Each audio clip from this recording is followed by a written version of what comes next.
ఒకవైపు అమిత్ షా, ఇంకోవైపు మోదీ, ఇద్దరు కొన్ని గంటల గ్యాప్లోనే జగన్మోహన్ రెడ్డి ప్రభుత్వం పైన, జగన్మోహన్ రెడ్డి పైన విరుచుకుపడ్డారు. అవినీతి జరిగిందని ఆయనే చెప్పారు. అండ్ మోదీ నెక్స్ట్ ఎన్నికల తర్వాత ఎన్డీఏ కూటమే ఆ ప్రభుత్వాన్ని ఫామ్ చేస్తుందని కూడా చెప్పడం జరిగింది. సో ఇలాగా జగన్మోహన్ రెడ్డి పైన విరుచుకుపడ్డం ఏ విధంగా చూడాలి, ఈ పరిణామాలు ఏ విధంగా అర్థం చేసుకోవాలి అంటారు? ఇక్కడ 2024 ఎన్నికలు, 2019 ఎన్నికల నాటి పరిస్థితుల పరిణామాన్ని ఒకసారి మనం పోల్చి చూసుకోవాలి. 2019 ఎన్నికల సమయంలో ఆ రోజు మొదటి నుంచి ఎన్డీఏలో కీలక భాగస్వామిగా ఉన్న తెలుగుదేశం పార్టీ ప్రభుత్వంలో అక్కడ ఇక్కడ అధికార భాగస్వాములుగా కొనసాగిన తెలుగుదేశం, భారతీయ జనతా పార్టీ ఎన్నికలు సమీపించే నాటికి వైరిపక్షాలుగా పోటీ పడినాయి.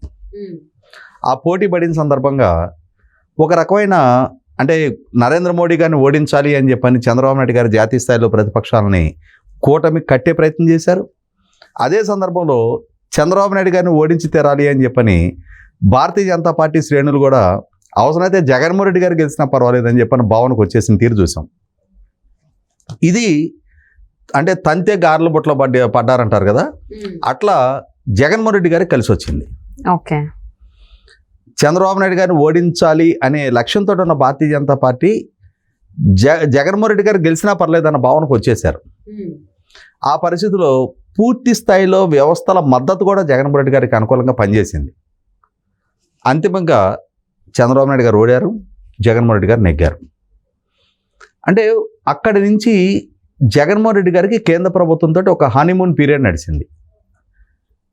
భారతీయ జనతా పార్టీ తోటి అలయన్స్ పార్ట్నర్ కాకుండా, భారతీయ జనతా పార్టీ తోటి అధికారం పంచుకోకున్నా కూడా ఒక రకమైన ఆత్మీయ అనుబంధాన్ని కొనసాగిస్తూ వచ్చారు.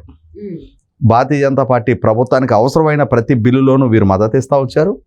అదే సందర్భంలో పాలకుడుగా జగన్మోహన్ రెడ్డి గారికి కేంద్ర ప్రభుత్వం వైపు నుంచి అన్ని రకాల సహాయ సహకారాలు అందింది వాస్తవం. ఇటువంటి నేపథ్యంలో భారతీయ జనతా పార్టీ తోటి సానుకూలంగా ఉండటం వల్ల దక్కే లాభం ఏంటి అనేది జగన్మోహన్ రెడ్డి గారికి ఆచరణపూర్వకంగా రుచి చూస్తున్నారు ఆయన. ఓకే, ఇటువంటి నేపథ్యంలో తనకు రాజకీయ ప్రత్యర్థి, రాష్ట్రంలో ప్రధాన ప్రతిపక్షం, ఇప్పటికే తాను జనసేన కలిపి కూటమిగా జగన్మోహన్ రెడ్డి గారిని సవాల్ చేస్తున్న తెలుగుదేశం పార్టీ కూటమిలోకి భారతీయ జనతా పార్టీ కూడా వచ్చి చేరటం అనేది జగన్మోహన్ రెడ్డి గారు జీర్ణించుకోవట్లా. ఎందుకు తనకి రాజకీయంగా సవాలు విసురుతూ ఉన్నాయి తెలుగుదేశం, జనసేన కలిపి. తన ఉనికినే ప్రశాంతంగా మార్చే పరిస్థితులు సృష్టిస్తూ ఉన్నారు. ప్రభుత్వ వ్యతిరేకత పెంచుతూ ఉన్నారు. తమకు అనుకూలంగా ఓటు బ్యాంక్ కన్సాలిడేట్ చేసుకుంటూ ఉన్నారు. ఇది మరింత బలపడితే రేపు ఎన్నికల్లో తనకు ప్రతికూల ఫలితాలు రావడానికి ఆస్కారం ఉంటుంది అని చెప్పని భయపడుతున్న సందర్భంలో జగన్మోహన్ రెడ్డి గారికి పులి మీద పుట్టలా అంటారు. ఇప్పుడు భారతీయ జనతా పార్టీ కూడా ఈ కూటమిలో జాయిన్ అయింది. ఇది ఆయన ఊహించని పరిస్థితి. తనకు అండదండలు అందిస్తూ వచ్చిన, ఒకనాడు చంద్రబాబు నాయుడు గారి గెలుపుకి దోహదం చేసిన, తన అధికారం సుస్థిరం చేసుకోవడానికి కీలకంగా పనికొచ్చిన భారతీయ జనతా పార్టీ ఇప్పుడు తనకు ప్రత్యర్థిగా ఎన్నికల క్షేత్రంలో మోహరించడం అనేది ఆయన జీర్ణించుకోలేకపోయారు. వాళ్ళు కూటమిగా కలిసి పోటీ చేయడానికి నిర్ణయం తీసుకున్నా, సీట్లు పంపిణీ జరిగినా, అభ్యర్థుల ప్రకటన జరిగిపోయినా, నామినేషన్ పర్వం ముగిసినా కూడా ఇంకా ఎక్కడో జగన్మోహన్ రెడ్డి గారికి కొంత దింపుడు కలం ఆశ ఉంది. ఈ కూటమిలో విభేదాలు పొడచొప్పకపోతాయా, వీళ్ళు విడిపోకపోతారా అంటే మనకి ఒక మొరటి సామెత ఉంది ఊళ్ళో, శుభం పలకరా మంక అంటే ఆ పెళ్లి కూతురు మొండెక్కడ చచ్చిందన్నారంట. అట్లాగే వాళ్ళు ఎన్నికల్లో కలిసి పోటీ చేయాలని చెప్పి నిర్ణయం తీసుకొని ఆ ఉన్న 155 స్థానాలని అసెంబ్లీకి ఎవరు, పార్లమెంట్కి ఎవరెవరు ఎన్ని స్థానాల్లో పోటీ చేయాలి, ఎవరెవరు ఎక్కడెక్కడ పోటీ చేయాలి, ఆయా స్థానాల్లో ఎవరు అభ్యర్థులుగా పోటీ చేయాలనేది ఒక నిర్ణయం జరిగిపోయి వాళ్ళు కలిసి ఎన్నికలకు వెళ్తుంటే వీళ్ళు విడిపోకపోతారా, వీళ్ళలో విభేదాలు రాకపోతాయా, వీళ్ళు అసలు కలిసే లేరు, వీళ్ళల్లో సఖ్యత లేదు, వీళ్ళు ఒకరి మీద ఒకరు అనుమానాలు పెట్టుకొని ఉన్నారు. ఇట్లా వాళ్ళ సోషల్ మీడియా ద్వారా, వాళ్ళ వ్యూహకర్తల ద్వారా, వాళ్ళ మీడియా ద్వారా రకరకాల ప్రచారాలు చేయిస్తూ ఉన్నారు. మేనిఫెస్టో విడుదల సందర్భంగా సిద్ధార్థనాథ్ సింగ్ గారు ఆ మేనిఫెస్టోని చంద్రబాబు నాయుడు గారు, పవన్ కళ్యాణ్ గారు పట్టుకున్నారు, ఆయన పట్టుకోలేదు. దాని మీద నరేంద్ర మోడీ గారు బొమ్మ లేదు. ఈ మేనిఫెస్టో మాకు ఆమోదయోగ్యం కాదు అని చెప్పి నరేంద్ర మోడీ గారు చెప్పారు. నా బొమ్మ వేస్తే మర్యాదగా ఉండదని చెప్పని వార్నింగ్ ఇచ్చారు. ఇట్లా రకరకాల ప్రచారాలు ప్రజల్లోకి పంపించే ప్రయత్నం చేశారు.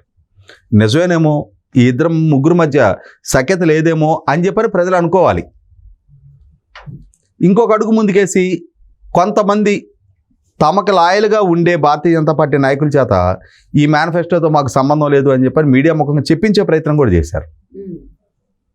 కానీ అంతిమంగా అసలు సిసలు భారతీయ జనతా పార్టీ కేంద్ర నాయకత్వం 1 and 2 అంటారు.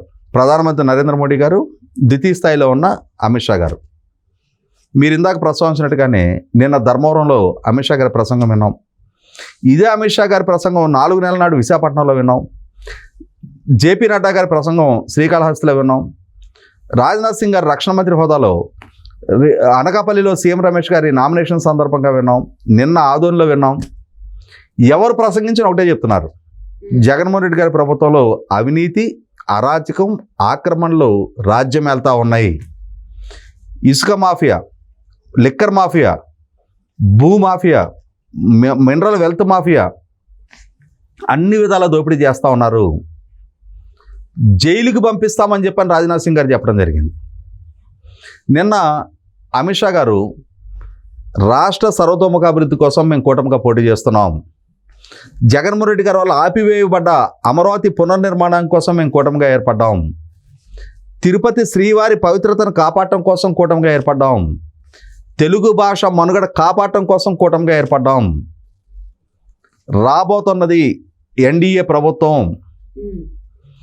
అవినీతి, అక్రమాలు, అరాచకాలు అన్నిటి మీద విచారం జరుపుతాం. ఇది ఒక రంగం ఉలికిపాటుకు గురి చేసింది. ఆ గురి చేయడమే కాదు, వైసీపీ పార్టీ ఆశల్ని అడుగంటింపజేసేసింది. ఏమో వీళ్ళు విడిపోకపోతారా, విడిపోతే ఆ సందులో దూరదామని చెప్పని ఆలోచన చేశారు. కానీ చూడపోతే ఉండకొంది ఆ బంధం బలపడతా ఉంది. తెలుగుదేశం శ్రేణుల్లో కొద్దిపాటి అనుమానాలు ఉండేవి. నిజంగానే భారతీయ జనతా పార్టీ మనతో స్నేహం కొనసాగిస్తుందా, లేదు జగన్మోహన్ రెడ్డి గారితో కూడా స్నేహం కొనసాగిస్తా మనతో నటిస్తున్నారా, ఇట్లా రకరకాల అనుమానాలు ఉండేవి. కానీ ఎప్పుడైతే కేంద్ర ప్రభుత్వ చొరవతోటే, ఎందుకంటే తెలుగుదేశం పార్టీ ఎన్నికల సంఘానికి మొదటి నుంచి ఫిర్యాదులు ఎన్నో సందర్భాల్లో చేసింది, కానీ ఎప్పుడు పరిగణలోకి తీసుకోవాలా. కానీ ఎప్పుడైతే భారతీయ జనతా పార్టీతో అలయన్స్ కుదిరిందో, తెలుగుదేశం పార్టీ కూటమి ద్వారా, తెలుగుదేశం పార్టీ, జనసేన, భారతీయ జనతా పార్టీ కూటమి ద్వారా ఎన్నికల సంఘానికి అధికార వ్యవస్థ, ముఖ్యంగా ఐపీఎస్ అధికారులు, ఐఏఎస్ అధికారులు జగన్మోహన్ రెడ్డి గారి ప్రైవేట్ ఆర్మీగా పనిచేస్తున్న, జగన్మోహన్ రెడ్డి గారి సొంత పార్టీ కార్యకర్తల కంటే బయాస్గా పనిచేస్తున్న చాలామంది అధికారులకు సంబంధించి ఫిర్యాదులు చేయటం, అది చేసిన నేపథ్యంలోనే డీజీపీ స్థాయి అధికారి నుంచి ఐపీఎస్ల అధికారులు ఇప్పటికి దాదాపుగా 10-11 మంది అధికారులని బదిలీ చేయటం, 4 ఐఏఎస్ అధికారులను బదిలీ చేయటం, ఇంకా చూడకపోతే చీఫ్ సెక్రటరీని కూడా బదిలీ చేస్తారని చెప్పని వార్తలు రావటం, డిఎస్పీలు, సిఐ స్థాయి అధికారులను బదిలీ చేయటం, ఇవన్నీ సాధ్యపడుతున్నాయి అని అంటే 100% భారతీయ జనతా పార్టీ కూటమిలో కొనసాగటం వల్ల మాత్రమే సాధ్యపడుతుంది. ఇది ప్రభుత్వానికి కూడా కంటగింపుగా ఉంది. ఎందుకంటే జగన్మోహన్ రెడ్డి గారు తనకి అనుకూలమైన అధికార వ్యవస్థని ఒక సమూహాన్ని తన చుట్టూ ఏర్పాటు చేసుకున్నారు. ఆయన మనకి టెంపర్ సినిమాలో జూనియర్ ఎన్టీఆర్తో ఒక డైలాగ్ ఉంటుంది, వైఫై నా చుట్టూ, ఈగో నా చుట్టూ వైఫై లాగా తిరుగుతూ ఉంటుంది అని చెప్పని. అట్లాగే జగన్మోహన్ రెడ్డి గారు కూడా తన చుట్టూ ఇటువంటి అధికార వ్యవస్థను ఏర్పాటు చేసుకున్నాడు. అంటే ఎటు చూసినా తనకు సంబంధించిన అధికారులే ఉండాలి, మిగిలిన రాజకీయ పక్షాల పట్ల బయాస్డ్గా ఉండాలి, తన పట్ల సానుకూలత ప్రదర్శించాలి, మిగిలిన వారి పట్ల విముఖత ప్రదర్శించాలి. అధికార వ్యవస్థలాగా కాదు, తన పార్టీ కార్యకర్తలాగా పనిచేయాలి, తన గెలుపుకు దోహదం చేయాలి, తనకు ఒక ఎన్నికల ఎజెండాలు సృష్టించాలి, తన ప్రత్యర్థులను కట్టడి చేయాలి. ఈ విధమైన వ్యూహంతో ఆయన ఎన్నికలకు వెళ్తా ఉన్నాడు. పాలకుడు 5 సంవత్సరాల పాలనా తీరు మీద ప్రజల మద్దతు అడగాలి, నేను ఇది చేశానని ప్రజల మద్దతు అడగాలి, నేను ఇది సాధించాను, ఆనాడు ఇది చెప్పాను, ఇది అమలుపరిచానని చెప్పని ప్రజల మద్దతు కోరాలి. ఇవేవి చెప్పుకోదగ్గ ఘనతలు లేవు, వైఫల్యాలు తప్ప. కాబట్టి ఈ అధికార వ్యవస్థను ప్రలోభపెట్టడం, వీరి ద్వారా ప్రత్యర్థులను కట్టడి చేయడం, ఇటువంటి మ్యానిపులేషన్స్ ద్వారా ఎన్నికలు నెగ్గాలని అనుకుంటాను జగన్మోహన్ రెడ్డి గారి ఆశని నిరాశపరుస్తా ఈ అధికార వ్యవస్థని బదిలీలు చేసి పారేస్తూ ఉన్నారు, ఎన్నికల విధులకు దూరం చేస్తూ ఉన్నారు. ఒక రకంగా మీరు ఇందాక ప్రస్తావించినట్టుగానే అమిత్ షా గారు, రాజ్నాథ్ సింగ్ గారు కాదు, ఇవాళ నరేంద్ర మోడీ గారు స్వయంగా ప్రచారానికి రావడం జరిగింది. వారు కూడా వైసీపీ పార్టీ ప్రభుత్వం అవినీతి కూపంగా మారిపోయింది, రాబోయేది ఎన్డీఏ ప్రభుత్వం అని చెప్పని చాలా స్పష్టంగా చెప్తా ఉన్నారు. అంటే ఒక బలమైన సంకేతం ఇవాళ ఎన్డీఏ తోటే మేమున్నాం, ఎన్డీఏలో కలిసి ఉన్నాం, చంద్రబాబు నాయుడు గారి నేతృత్వంలో ఏర్పడబోయే ప్రభుత్వంలో మేము కూడా అంతర్భాగంగా ఉన్నాం, రాష్ట్ర అభివృద్ధి పట్ల చిత్తశుద్ధితో ఉన్నాం, కట్టుబడి ఉన్నాం, మా పట్ల విశ్వాసం చూపండి అని చెప్పని బాహాటంగా ప్రజలకి విజ్ఞప్తి చేస్తూ ఉన్నారు. అదే సందర్భంలో కూటమిని ప్రజలు విశ్వసించడానికి కావాల్సిన భూమికి సిద్ధం చేస్తూ ఉన్నారు.